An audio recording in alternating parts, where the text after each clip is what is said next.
Welcome to episode 130 of the Highly Relevant Podcast, the Latinx show where I interview the people and discuss the moments that are shaping our American and Latino pop culture.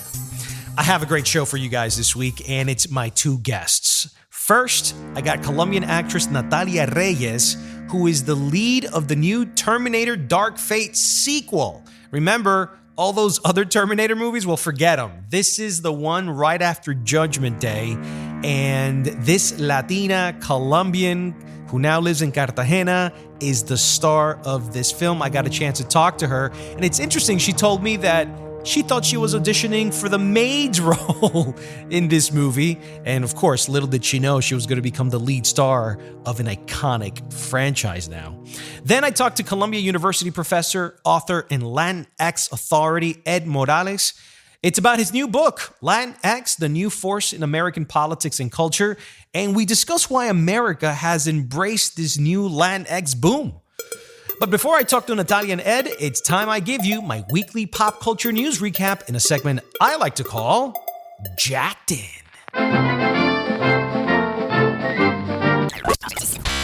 Let's begin with the top movie news of the week. Oscar Isaac will join the cast of the new revenge thriller, The Card Counter. Rapper Cardi B is joining the cast of Fast and Furious 9. Latinx actress Isabel Moner has changed her name to Isabela Merced. And Mexican actress Ana de la Reguera will star in the next Purge sequel. In TV news, there's a Superman and Lois reboot happening at the CW. Freddie Prinze Jr. will play the ex-husband on the Punky Brewster reboot on NBC's new streaming service Peacock. Lin-Manuel Miranda and Rosario Dawson are promoting travel to Puerto Rico. And Latino executive Armando Nunez will serve as chairman, global distribution, and chief content licensing officer at the new Viacom CBS. Switching over to music, Selena Gomez will perform at this year's American Music Awards. David Bisbal to appear on the Spanish-language Frozen 2 soundtrack. Brazilian singer Anitta has made the new Charlie's Angels soundtrack, and Ricky Martin, Roselyn Sanchez, and Paz Vega to host this year's Latin Grammys on November 14th on Univision. And in tech and social media news, Apple is laying the groundwork for a full hardware and software monthly subscription plan. Sony shutters PlayStation Vue. Netflix plans to test varying play speeds on their streaming service. Instagram banned some selfie filters over mental health concerns, and comic artist and author Juan Doe dropped issue number 3 of his new techno-horror graphic novel, Bad Reception. There's a machine out there, and it wants to kill me. Natalia Reyes, welcome to the Highly Relevant Podcast. Thank you. So, Natalia, I'm Colombian myself. My mom and dad were born in Barranquilla. Soy costeño. Oh my God. I love that. You know, I live in Cartagena. ¿Tú vives en Cartagena? Costeños, ven. Vivo en Cartagena, nací en Bogotá. Okay. Soy Rolita. Pero vivo en Cartagena hace mucho tiempo y amo Cartagena y bueno, es como mi hogar. Explain to me exactly how you went from Bogotá to Cartagena. I was born in Bogotá, and Bogotá is a great, beautiful, big city. It's a little bit chaotic, and you know it's full of a little bit of traffic jams. And we have no seasons in Colombia, for those who doesn't know. And Bogotá is a cold city, and you know I'm used to it. But then you know, like my husband, he's from Spain. He loves sailing and he loves being by the ocean and having just like a better quality life. And he was like, I really want to go to Cartagena. Like, well, you know, I have nothing to do in Cartagena as an actress. It's really hard to work, you know, as an actress there. Yeah, I know. But I was like, you know, let's go, let's try. And I loved it. And, you know, we now have this little beach hotel on the island of Tierra Bomba. It's in front of Cartagena.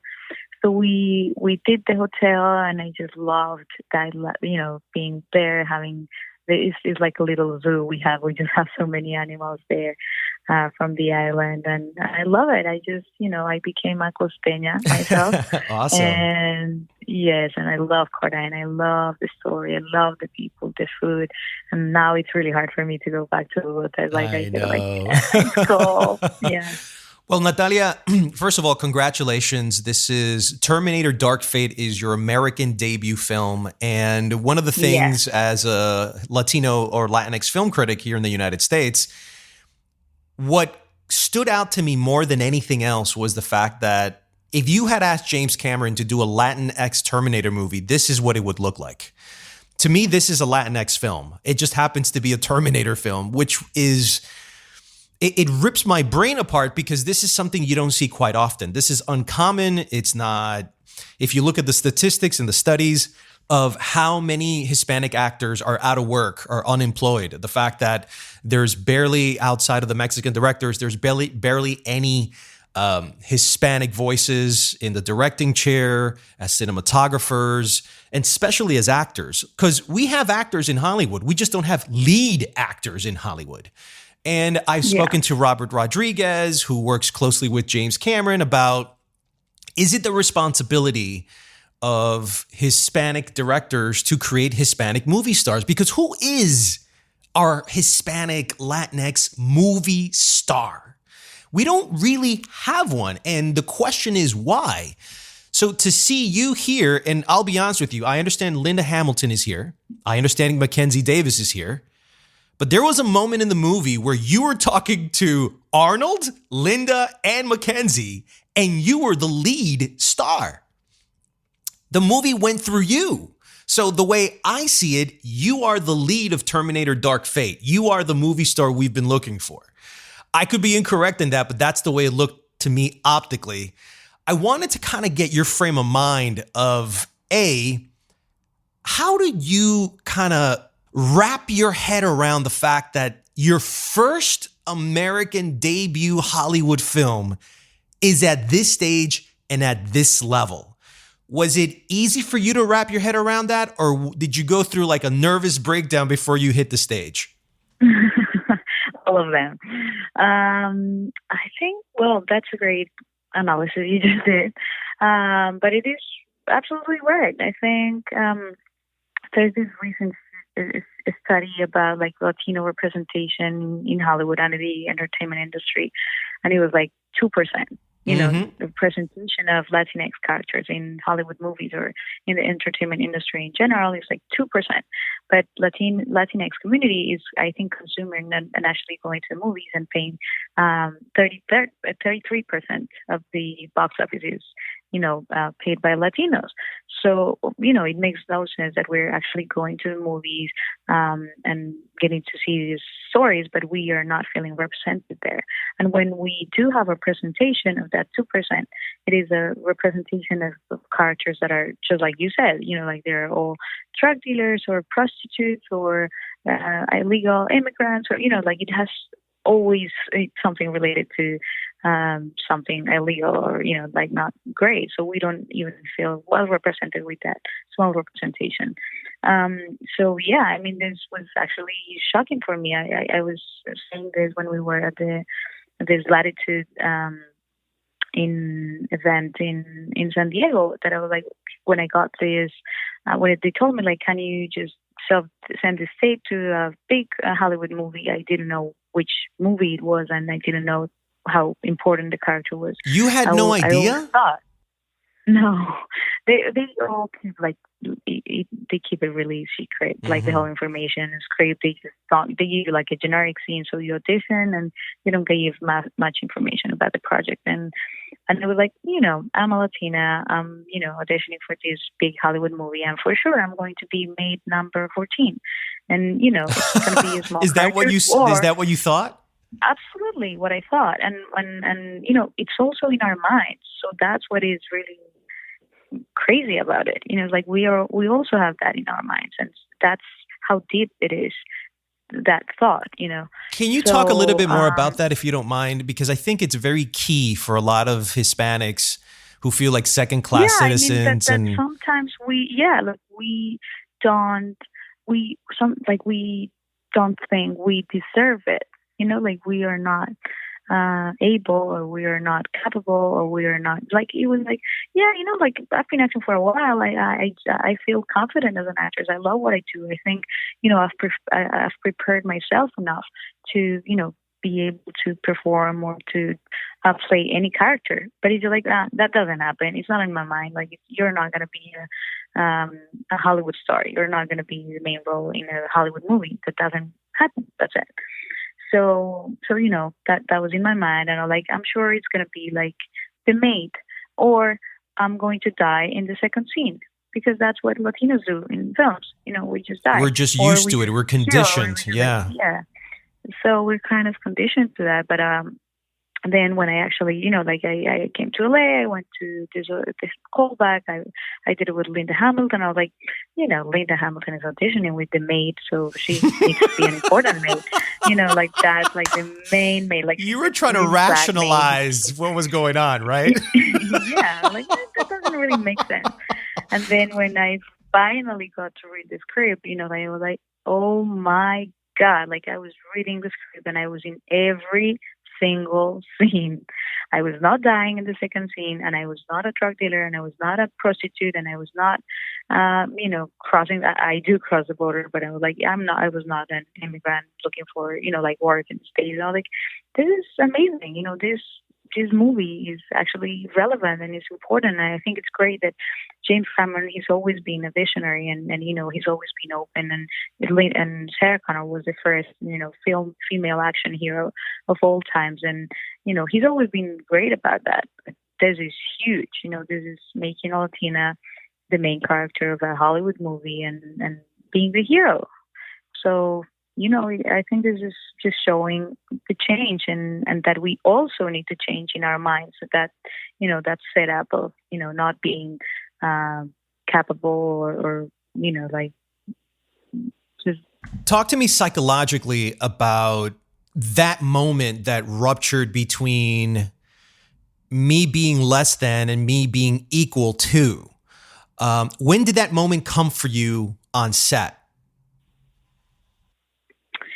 Yeah, I mean, you said something about that scene of, being with Mackenzie and Linda and Arnold in the same scene. And, we were shooting for 6 months, so we were all equals. And I think that's also great about Tim Miller, our director. He's great at that. I mean, he's not because I'm a Latina, just like on set, we were all the same. We were all people. We were creating a movie. We were all trying to tell a story, but they were not like stars or more important people, or like we were all the same, and everyone was working hard. And that's great about him. Starting from him, he's humble, he's human, he's barefoot all the time on set. So actually he is. So it's great to have a director that also approaches like this movie like that, but also being on that scene with Arnold and Linda, and not only sharing a scene with them and being equal, just like actually telling them, like, okay, now I'm in charge and you are going to make what I say. So that was like, this is crazy. It was a really surreal moment, but it was real, and it is real, and it's happening. And that's what I think we should all, feel proud of what we are and what we are capable of. For people that have watched the Terminator franchise for so long, they're not used to an international cast per se, and this is the first time that you do have like a real international cast for the Terminator franchise. I mean, Mackenzie Davis is Canadian. Diego Boneta is Mexican. You're Colombian. Arnold is Austrian. Arnold is Austrian, exactly. And then you have Gabriel Luna, who's from Austin here in the United States. So you have like this great, nice cast of global stars. But in essence, the backdrop is in Mexico. The movie opens spoken in Spanish, which is crazy. Lead is Latinx in you. The main Terminator villain in this movie is Latino. It's insane to me. I kept on telling everybody, it's like, guys, this is a Latinx movie. It just happens to be a Terminator movie. Explain to us why there's a Latinx theme in this new Terminator franchise. Well, actually, if they're fans of like the original saga, there was always, I think that's great about James Cameron. He's always created these universes. And I think back then, like, there was always a strong connection of Terminator with Mexico. Sarah was always like escaping to Mexico, and she was kind of speaking Spanish, and it was the Hasta Lista baby, and there was always a connection with Latin America and Mexico. I mean, seeing the movie, and there has always been a really, like woman-centered story. It was Sarah Connor. So, I think it's been in the franchise, but this time it's big time because it's how the world is now. It's a reflection of how it is outside. So I think that's great. And it is, a Latinx movie. It is, we have this Mexico. We start in Spanish. We start in Mexico City. You have all these, Mexican flavors and colors, and you can absolutely feel the Latinx soul, in the movie. So I think it's great, and that's one of the things you all enjoy. Not only Latinos, I think you all go and see a movie where it's full of diversity. It's not only about, as you said, Latino. Like Arnold is from Austria and Mackenzie's from Canada. We shot this movie between Budapest and Spain, and we had people from all around the world working on this movie. So it's like about that. Let's stop, just like building borders and walls, and just understand that we're all one, and we should just like start building bridges. As a Colombian actress, did you have to work on your diction to sound as authentically Mexican as possible for the film? And was there any backlash from the Mexican community of not hiring a Mexican to do a Mexican role? Yeah, I mean, I think, of course, I'm Colombian, and I'm proud of being Colombian. But I think what you said, like I'm mostly proud right now in my position of being a Latina, because I don't think I only represent, the family where I came from, or the city where I was born, or the country where, I think it is like what it's bigger here and what it's more important.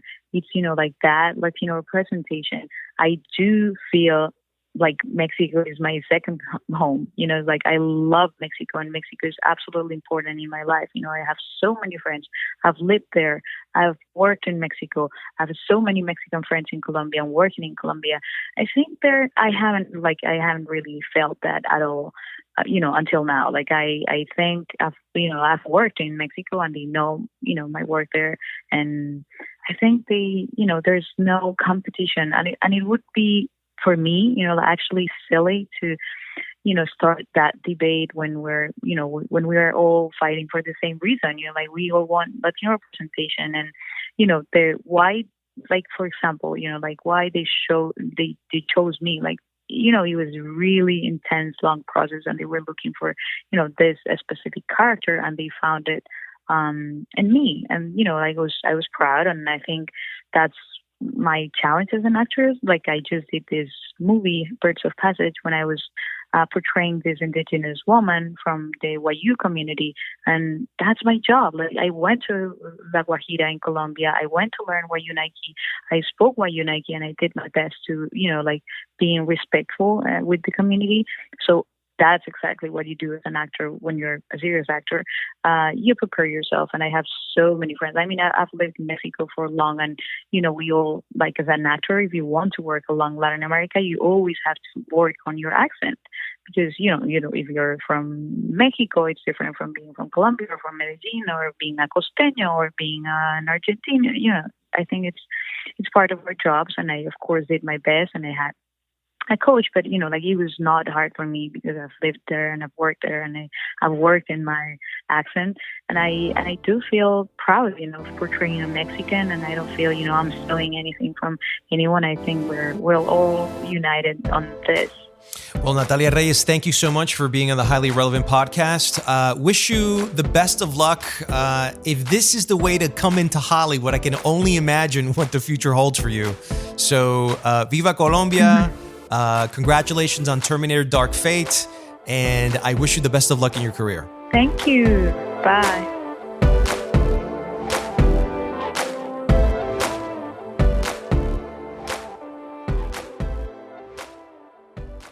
And before I chat with Ed Morales, here are 3 Latin tracks you might want to add to your playlist this weekend. Es así, prefiero no fingir, prefiero no mentir. Lo mejor de mí, Noel Charis.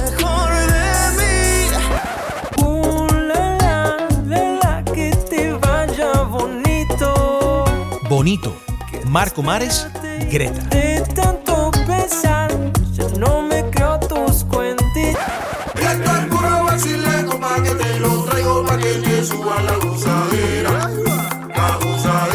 El Basile, Sistema Solar.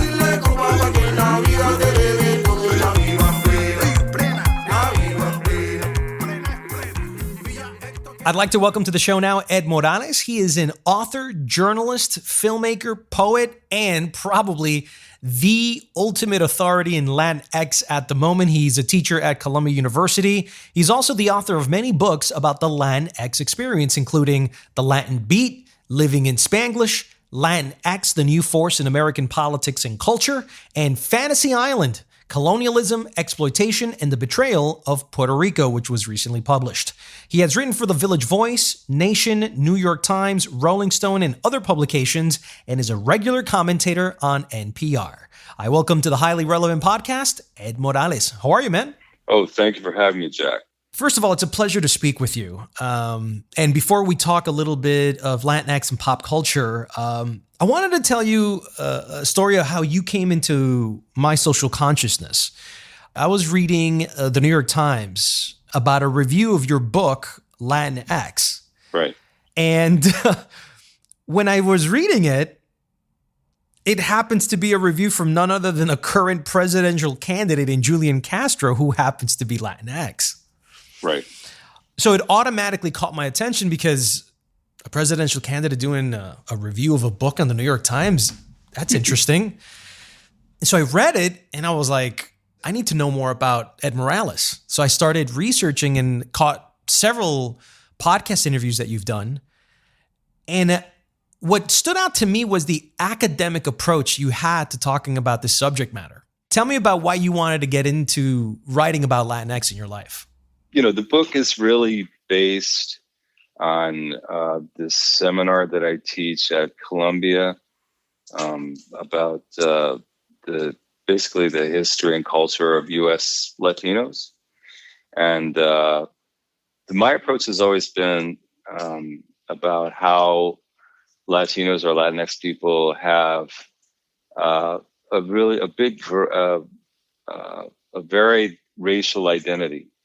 And so that's the way I always approached my work as a journalist, because I was a journalist and I still am to an extent. You know, when I interviewed subjects, people who were Latino or from Latin American background, they often talked about having various people from different racial types in their own families, identifying with different racial identities. And, you know, here in the United States, the racial debate is usually about black and white. You know, some people call that a binary way of thinking. If you look at the dynamics that happened at the Oscars, at the Academy Awards, when Chris Rock was hosting, and remember that whole cultural Oscar so white that had come to be the Oscars at that moment. Yet when he was talking about race and culture, we weren't even mentioned, even though George Clooney just weeks before had said that the people who have it worse in the Hollywood business are the Hispanics. You know, you can argue about Hispanics and Asians. I mean, that's another debate as well. But yeah, I mean, part of the reason actually I want to loop in Asians here, that both Latinos and Asians don't get as much play in entertainment is because they don't fit into, you know, the normal white or black, you know, the view of race as being white or black.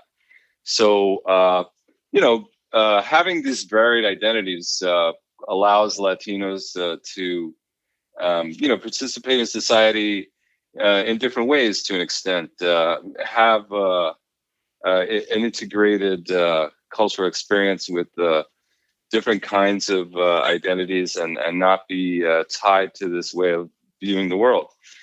So the thing about Latinx is that, I hadn't originally chosen it as a title, but my students have been using it more and more to talk about not wanting to consider it in the binary that we view sexual identity, right? Like male or female. There's a lot of non-binary identification going on now. Sex preference, sort of being between straight or gay. And I saw it like this natural evolution in the way that Latinos are in the U.S. to sort of be oriented in that way. And I'm actually kind of proud that at least the debate over Latinx as a use. I mean, a lot of people are adopting it. A lot of professional and academic organizations are. And we're the first ethnic or racial group that is at least in discussion, and many people are adopting this term, which acknowledges these new identities of not identifying with the gender binary. Mm-hmm. So I saw a parallel between how we don't fit into the black-white thing and the way younger people are questioning the categories of male and female or straight or gay. Mm-hmm. That's why I basically got excited about the term, and I think it expresses a way to really get out of these camps that we're in terms of politics and race. But there's a lot of pushback, as you mentioned it, from some people who feel that the word is not a Spanish word and feel that it's some kind of gringo imposition on our identity. I haven't heard that one yet. Right. And then there's a lot of people who prefer to identify as African or indigenous descended and feels that the Latinx label does not include them, which I think is really up for debate. I think that Latino for a long time has been used to sort of flatten identities out and sort of obscure the details of what we are as Puerto Ricans, Dominicans, Colombians, Mexicans. But I think it's important for Latinos to really shore up their own sense of their individual country identities, but at the same time find ways to create political and cultural power by making alliances between different Latino groups. And that's what the term does. Latinx or even just Latino. So is your focus, Ed, strictly on the U.S. Latino experience, or does it include Latin America as well in its history? Well, yeah, I mean, the book goes all the way back to Spain, and explains how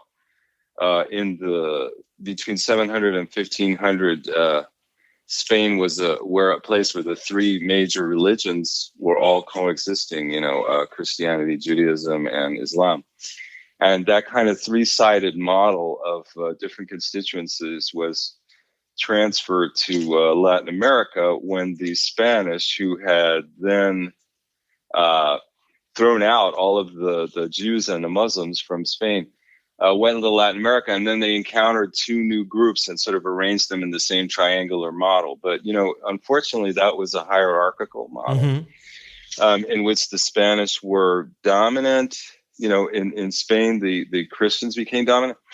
And so my idea is that when Latinos migrate to the U.S., they have the opportunity to break with that model and allow, non-European identities to gain more prominence. Mm-hmm. And I think that's what Latinos should be doing in the United States. They should be celebrating their indigenous and African identities to the extent that they feel or understand them. Many Latinos are also Asian too. There was a great deal of Asian migration to Latin America in the 19th and 20th centuries. So I think it should be a celebration of all those things and not, retaining that European dominance in our identity. Can Spaniards opt in to be Latinx in America? We recently had a debate about this on our previous episode with Rosalia, who's from Barcelona and sings flamenco reggaeton or urban music, Latino urban music. But she got the award for Best Latinx or Latin Music Award at the MTVs. and now is a part of the Latin Grammys and was the most nominated over the kings of reggaeton.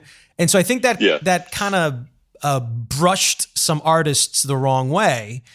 And it kind of really started sparking this conversation about whether Spaniards are white Europeans who speak Spanish, or if once they're in America, they completely meld with the major Hispanic population, with Mexicans and Latinos in general. Yeah, it's a super complicated issue.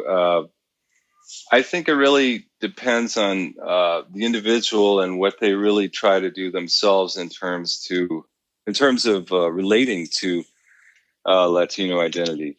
I think that Rosalia probably could have helped herself by making a strong statement of understanding the history of colonialism and the fact that she was becoming involved with music that is not part of Europe. But on the other hand, I think we have to understand that I think there's a distorted picture of Spain that we have now, assuming that everyone there is a white European, and when it's actually also a kind of a mixed society, even though whiteness has predominance there.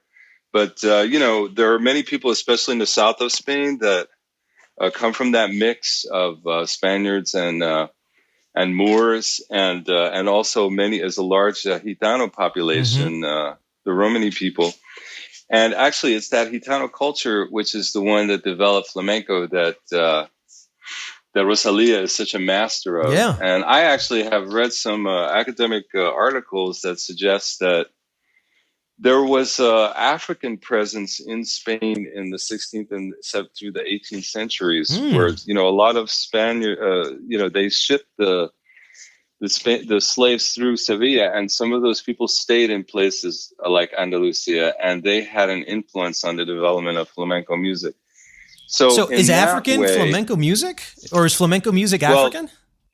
It's mostly Gitano. The Romani culture, what people use the word gypsy, which is, not a good term to use because it's insulting, but a lot of people recognize the use of the term gypsy, but it's mostly that culture. Those people were from South Asia. I mean, they were from India originally.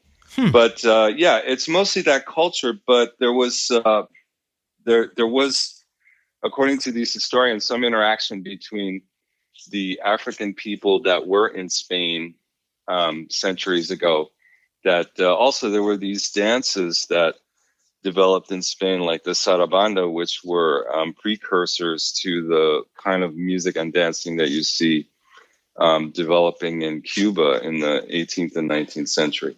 So there is a tie, although I wouldn't say that it's a purely African music. I would say it's a fusion music of certain Arabic traditions, certain Spanish traditions, and Gitano traditions, with some African influence. So in that way, I see Rosalia as being kind of a Latina artist because she's using the same kind of fusion mechanisms that created Latin American music, but she could have made it more clear. She should make a statement making it clear that she understands these things. As far as Spaniards living in the U.S., I remember a while ago, I went to a wedding in Queens of these two people who grew up in Queens, and their roots were from Spain. And they invited many people that most of their friends were Latinos. And, and we played salsa music. We played, the dance music at the time and merengue and everything. And they were all into it. And they wanted to be considered Latinos. And again, it's the assimilation if you have process, the feeling and the flavor, Yeah. And, I don't see anything against it. And also I didn't see them as, particularly white identifying or anything like that. So I think that people should be more open and not give Spain or Spaniards a blanket definition, even though right now we're seeing a lot of negativity in Spain with the way that the government is repressing the Catalan independence movement. And I think that European supremacy is still operative in Spain. But, as we know, look, if we're going to look at the U.S., do we want everyone to think that everyone is like Trump? I mean, right now, Trump is representing the U.S. abroad, and I don't think that people believe that all Americans are a reflection of Trump. I wanted to talk to you about a particular topic that happened not too long ago.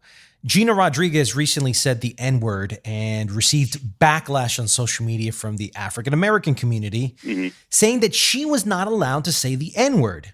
But then you speak to several African-Americans, and one of them being Sean Stockman from Boys to Men, and he says that Puerto Ricans are black. I'm not so sure all Puerto Ricans identify as black, but then you have Pras from the Fugees, which is the song that Gina said the N-word to. And he said that blacks get to choose who says it and who doesn't.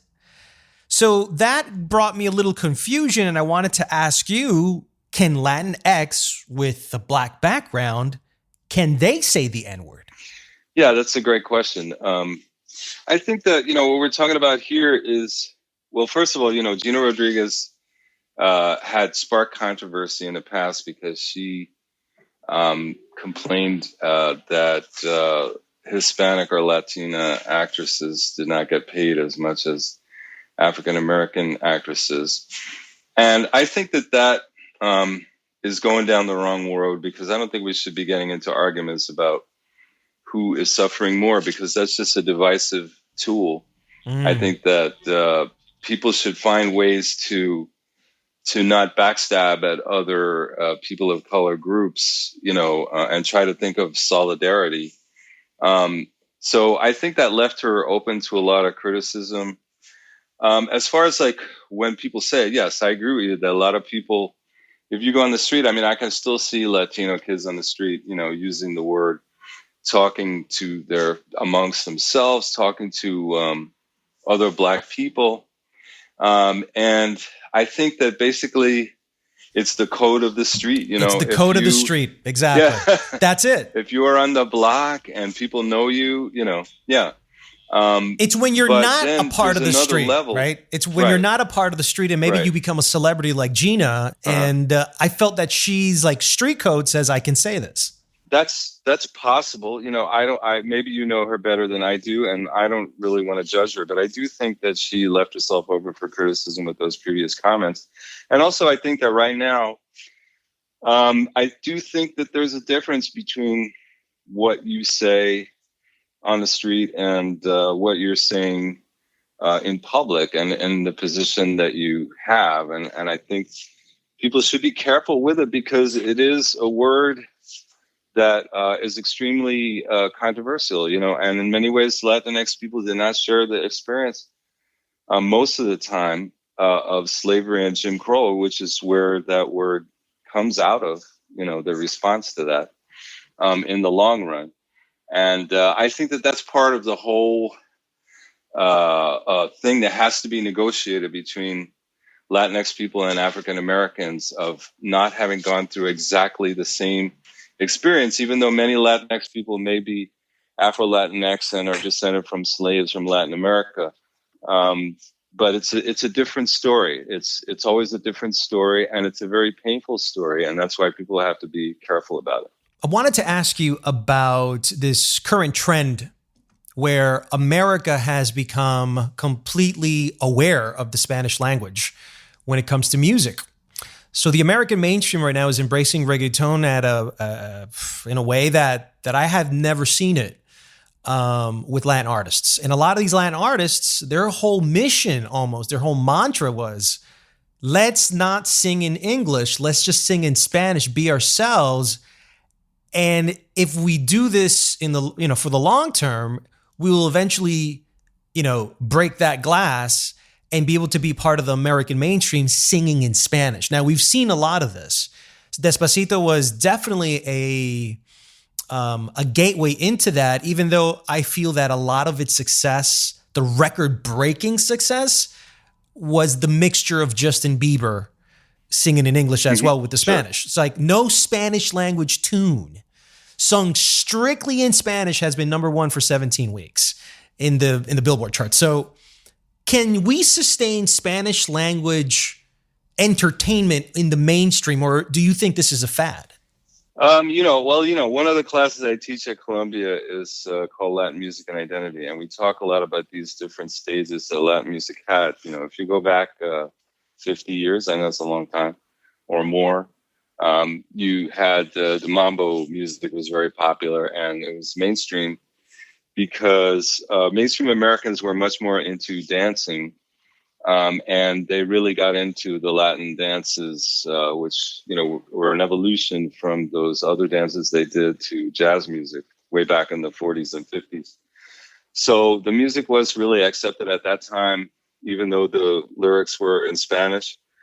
It kind of worked together with Americans' predisposition that the Spanish language and Latin music was sexy, So they got into it in that way. And I think a similar thing happened with Despacito. I think you're right that Justin Bieber gave it a lot of push. But, I think that it's always been tough, for Latin music to cross over. I think most of it has to do with the rhythms and the energy.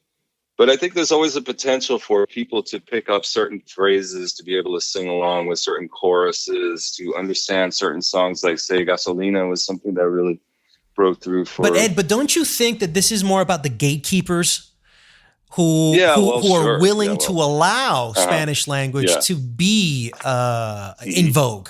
Because for me, when Despacito broke all those records, MTV still didn't even nominate it at their awards. And that was, I had a conversation with one of the reporters, the music director over at the Associated Press about that. Yeah. How insulting is that? And what does that say about the complete suppression of our culture through our achievements that go beyond our own language and our own culture into a global phenomenon like it is, and still not recognize it? Why the resistance to our language and why the resistance to our culture for mainstream? Well, that's like a big question. I was talking to somebody the other day that really the Americas, a lot of a history that we don't talk about is this real rivalry between English language culture and Spanish language culture, because these two huge empires that happened that created that colonization. And if you go way back, in the 19th century, the British put out all these pamphlets, trying to say that this Spain had they did, they committed all these atrocities during the conquest of the New World. But the British did, or at least the American descendants were right up there with them. But I feel, one of the things I can tell you as well is, having been a longtime music critic, I used to write for the Village Voice music section. As you mentioned, I wrote for Rolling Stone. Really a lot of resistance among the editors, because America is not only in that rivalry with the Spanish language culture, but also tends not to be multilingual, tends to be monolingual. And there's kind of a prejudice against any foreign language. And it's just not considered. And if you keep looking at the New York Times, every time they have like these are the hot new songs of the week, they almost never mention Latino artists, or these are the albums for the fall that you should be looking at. They almost never mention Latino groups. And I had a very difficult time, proposing and actually publishing stories about Latin music. So there's a tremendous. And what was your thought on that? Why do you think they were dismissing that? I think that they just think that their audience is not. It's a specialized audience that likes Latin music, and that's there was a huge acceptance of hip hop, but I think that most of that is because hip hop is in English, even though it's in this counterculture of urban, African-American culture that is sort of opposed to mainstream culture, but it's in English. And so that made it relevant as being American. And so anything that's in a different language sort of makes it exterior to what they think their audience is interested in. I, for example, consider myself to be a bilingual journalist that works in both markets. And I can tell you that every time that I am in an English language circle and I'm trying to propose Latinx stories, there's an immediate either rolling of the eye, which I find offensive, man, and it gets me really angry. But at the same time, I'm sick of educating people left and right. They don't pick up books. They don't want to know about what's going on in our culture. And there's what's become of it has been this segregation within our own country, within the media platforms. Why does Univision and Telemundo exist? It's because we're not heard in the mainstream. So we got to go and create our own Latino mainstream. Right? But it's gotten to a point now, Ed, that Univision and Telemundo no longer speak to anyone else outside of themselves. And there's no growth there. You'll never scale up. You'll never include other cultures into your programming or anything if you don't do something about it. And it kind of brings up this point of, and the question is, do you believe that in America, there's a rivalry, an unspoken rivalry between Latin Americans and U.S. Latinos? Oh, yeah. Well, I mean, I don't know if it's a rivalry, but it's definitely, there's a difference in interests. The manifestation of Latin Americans in the U.S., tends to reinforce the negative things that we think about with Latin American culture, like machismo and the peculiar racism that exists in Latin America. And so I think that that is what the promises of Latinx culture is, to learn from the experience of the civil rights movement in the U.S. and also the women's movement, and make that combine it with what we have as Latin Americans, and make a whole new culture out of that. So, the thing is too with the Univision and Telemundo, a lot of them do really great work, but the problem is that all the studies show that by the second generation, Latinos become English dominant. And so their audience is always just going to be recent first generation or recent immigrants. And so it doesn't really take into account the full scope of the Latino experience. You're absolutely right. Absolutely right. I think they choose the Spanish language because maybe the people that are in charge are not Latinx and don't understand the U.S. Latino experience. Yeah. And it's affecting them. I mean, the decline in sales in Spanish language print media, the decline in ratings from televisions, radio stations, Spanish language just seems to be disappearing, but there's a protest that's happening for us not to lose that. And I understand that we need to have the balance between Spanish and English in this country, but with more U.S. Latinos wanting to speak English and wanting to assimilate into either a Black hip hop culture where Spanish is not spoken and a white America that offers you power and an incredible American lifestyle, the American dream, you kind of look at your own culture and language as an afterthought or like a second-class citizen. As a Latinx in this country, what should our view of ourselves be? Well, I think that the strength, and that's what I kind of write about in my book, Latinx, the strength of our culture is just the continuing interaction that we can have with the different cultures and absorbing them and making that a kind of a pluralistic hybrid multicultural way of doing things, of being in the world. There's no problem, actually, many of us are very comfortable, obviously, speaking in English, speaking in different ways, speaking with a Spanish accent, speaking perfect English, speaking, urban, African-American urban vernacular.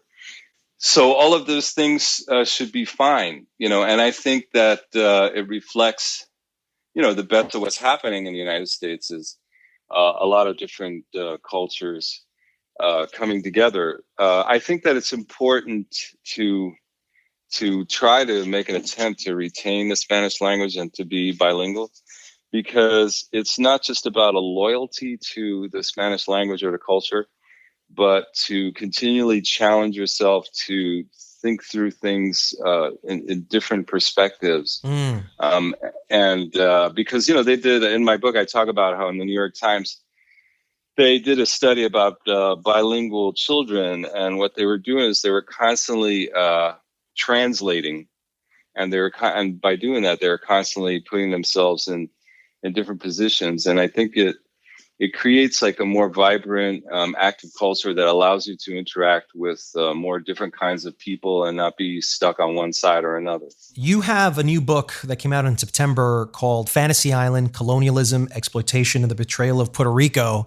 And I wanted to get your thoughts on what you think about the island today in terms politically, where it's headed to, and the differences between the Puerto Rican and the New Yorican to, for example, a white man or a black man. What are there differences that they particularly see? Yeah, the differences between Puerto Ricans and New Ricans, that really happens like with most Latino cultures. When people are here for a while, they develop a different kind of culture that's a fusion between their home country culture and the U.S., and they speak a lot more English.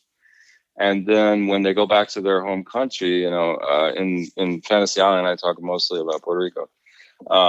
They get accused of being a gringo or something like that, and you left or your family left, so you're not part of us anymore. So that is it's a very important dynamic that a lot of my students talk about. With Puerto Ricans and New Yoricans, it can be even more intense because Puerto Rico has been a colony for 500 years. It was a Spanish colony first, and there's a really strong feeling of nationalism there. So by speaking English, people on the island a lot of times feel like it's some kind of betrayal. On the other hand, I do think that Puerto Ricans in New York, New Yoricans many of them don't keep in touch enough about what's going on in Puerto Rico. But that has really changed because of all the political controversies surrounding what the response. There's been a to unification going on, right? Yeah. So that's, I think, a positive development. I think right now, I could have told you 5 years ago, ask a typical New Yorican who's the mayor of San Juan, and no one would be able to say. But now, Rosselló. Yeah, everybody knows that name now. So, yeah. So I do think it's a moment where there's more unity between, but there's always controversy. There's always accusations of being an outsider, and so I think both sides need to work a little bit. Puerto Ricans on the island need to be less dismissive of New Yoricans, and New Yoricans should be a little more open to getting in touch a little more with Spanish and understanding that the island is an incredible place with all this history that they should know more about. So what is Fantasy Island about, and why did you decide to invest so much time in researching this subject matter? Well, the book comes out of many years that I have been writing about Puerto Rico, and it's mostly about the debt crisis and how, that accumulated and has put the island in a very difficult position. And I have been writing about that for a number of years for publications like The Nation. I wrote a lot for The Guardian and some other places. And so I've been writing about it for a while, and I decided to put together a book proposal. And then, unfortunately, what happened, it was fortunate for me, but a very sad thing to happen was that I put the book out on the market with an agent, and there wasn't a lot of interest. And this happened to be like about a month before the hurricane. And then when the hurricane hit, I got an incredible amount of interest. So timing is everything, right? Yeah. The book is really about the reason it's called Fantasy Island is because I think that Puerto Ricans have been in a kind of a fantasy about how they were not really a colony and they were this part of the United States. We're not really Americans, right? Yeah. We're not yeah. And the debt crisis, which put in this oversight board, which is unelected and is controlling a lot of the economic decisions about Puerto Rico, and the lack of and the terrible response from the U.S. government in terms of aid that Trump keeps lying about.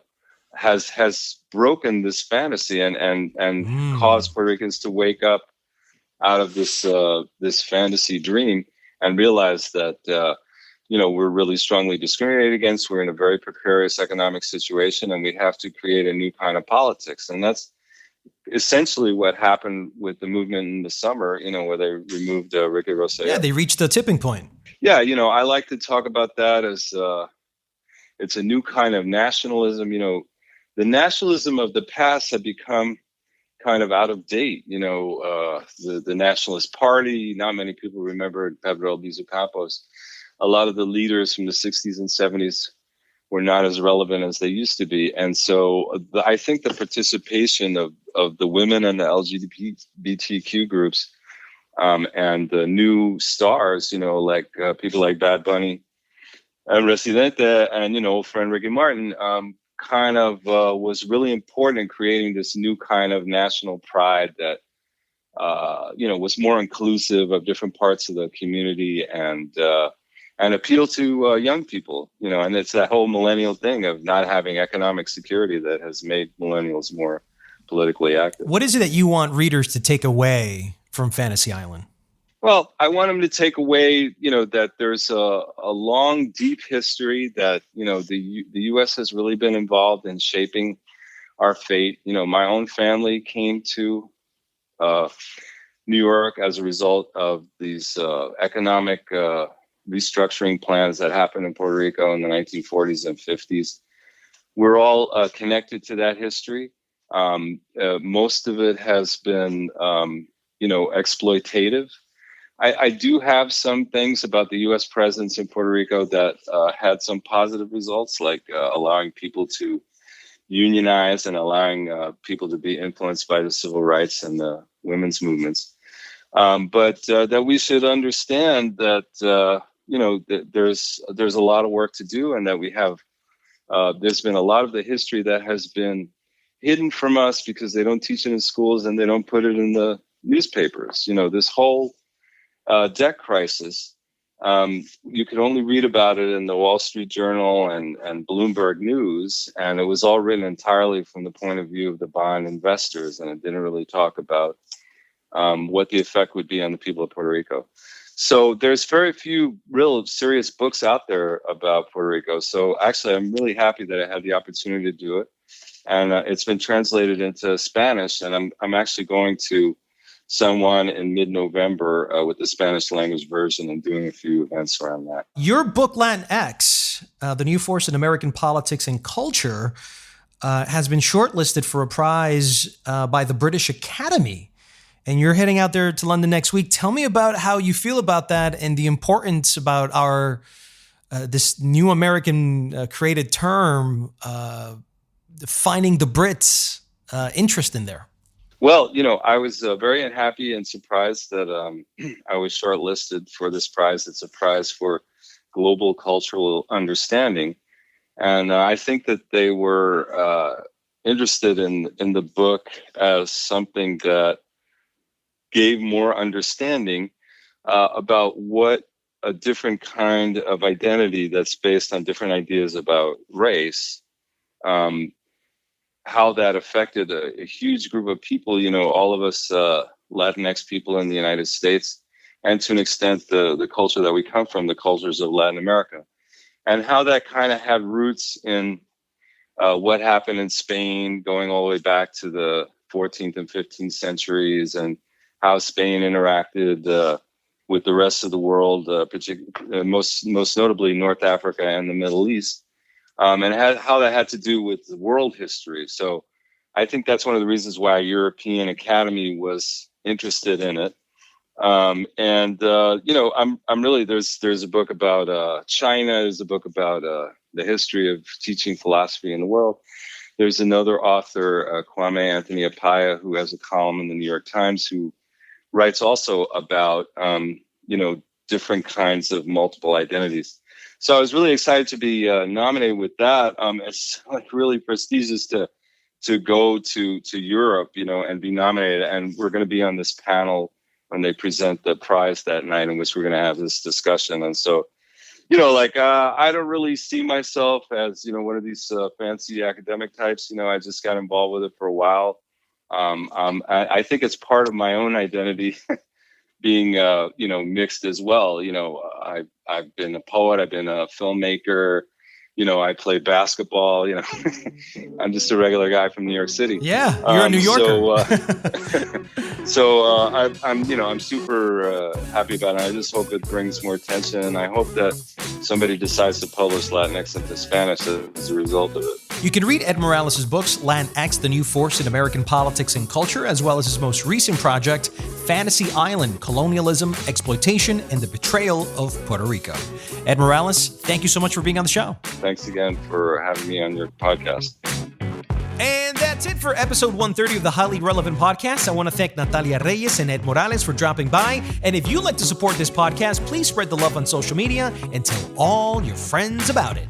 You can reach me on Instagram at Jack Rico and my Facebook page at Jack Rico 40. Remember, it's only through your support that our show can grow.